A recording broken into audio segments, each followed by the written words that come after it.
500 বছর হায়াত পেয়েছে। কয় বছর? 500 বছর হায়াত পেয়েছে। এই 500 বছর তিনি একটা পাহাড়ের চূড়ার মধ্যে জীবনযাপন করছে।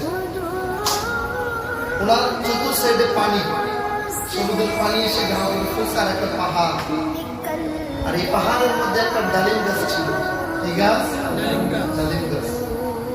ওই ব্যক্তি ওই পাহাড়ের মধ্যে থেকে 500 বছর শুধুমাত্র আল্লাহর ইবাদত বন্দেগী করে কাটিয়ে দিয়েছে। সুবহানাল্লাহ। খাবার দাবারের জন্য আল্লাহ তাআলা ওই ব্যক্তিকে পাহাড়ের এক কোণা দিয়ে মিষ্টি পানি বের করে দিয়েছে। সুবহানাল্লাহ। আর ওই ডালিম গাছের মধ্যে প্রত্যেকদিন একটা করে আনার একটা করে আনার আসতো, আর ওই ব্যক্তি বিকাল বেলা ওই আনারটা খাইতো, তার পেট ভরে। সুবহানাল্লাহ। আর সারা রাত সারাদিন ইবাদত বন্দেগী করে কাটিয়ে দিয়েছে। এমনি করে প্রত্যেক দিন একটা করে আনার 500 বছর ইবাদত করার পরে এই হাদিসে এসেছে, হাসর ময়দানে ওই ব্যক্তি যখন দাঁড়াবে, আল্লাহ তাআলা তখন ফেরেশতাদেরকে বলবে, ফেরেশতারা ওই ব্যক্তিকে আমার দয়া, আমার রহমতের বিনিময়ে তাকে জান্নাত দিয়ে দেব। সুবহানাল্লাহ। ওই লোক বলে, আল্লাহ আমি তো 500 বছর ইবাদত বন্দেগী করছি, নামাজ পড়ছি, আল্লাহ আমাকে আমার আমলের বিনিময়ে জান্নাত দেবে। সুবহানাল্লাহ।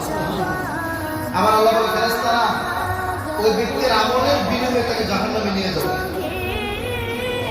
ব্যক্তি তো অবাক হয়ে যাবে, বলবে, আল্লাহ 500 বছর ইবাদত বন্দেগী করছি, তার বিনিময়ে আমাকে জাহান্নাম দেবেন? আমার আল্লাহ বলে, বান্দারে এ তো 500 বছর ইবাদত বন্দেগীর বিনিময়ে জাহান্নামে কি পাইবে, এর বেশি কিছু পাবে না। বলে, আল্লাহ তাআলা আমি আমার আমলের বিনিময়ে জাহান্নামে যেতে চাই না, আমি আপনার দয়ার জান্নাতে যেতে চাই। সুবহানাল্লাহ। বলে, আল্লাহ আমি তো এই রহস্য বুঝলাম না, ব্যাপার কি? বলে, বান্দারে আমার দয়া রহমত ব্যতীত কেউ জান্নাতে যেতে পারবে না। তুমি যে 500 বছর নামাজ পড়ছো, ইবাদত করছো, এটা বলতেছো, ফেরেশতা তাকে দেখিয়ে দাও। তখন ফেরেশতা বলবে, বান্দা আল্লাহ যে তোমাকে দুইটা চোখ দিয়েছিল দেখার জন্য, এই দুইটা চোখের শুকরিয়া আদায় যদি তুমি 500 বছর নামাজ পড়ো, এই দুইটা চোখের শুকরিয়া আদায় করে শেষ করতে পারবে না, তাহলে বাকি আর আমাদের জান্নাতের নামাজ তুমি কখন পাবে? সুবহানাল্লাহ। আল্লাহ দয়া, তুমি যে পাহাড়ের মধ্যে ছিলা, আল্লাহ যদি দয়া না করতে তুমি কি মিষ্টি পানি পাইতা? আল্লাহ যদি দয়া না করতে তুমি কি ডালিম গাছের ফল পাইতা নাকি?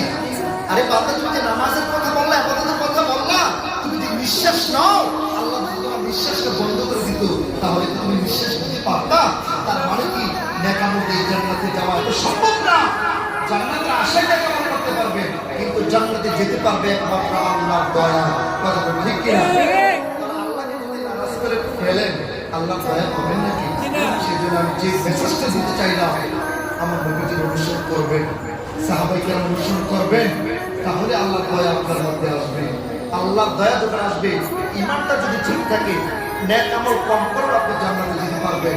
কিন্তু নেক আমল অনেক করতেছেন, কিন্তু আপনি দেখা যায় আপনার ঈমানটাই ঠিক রাখতে পারেন নাই।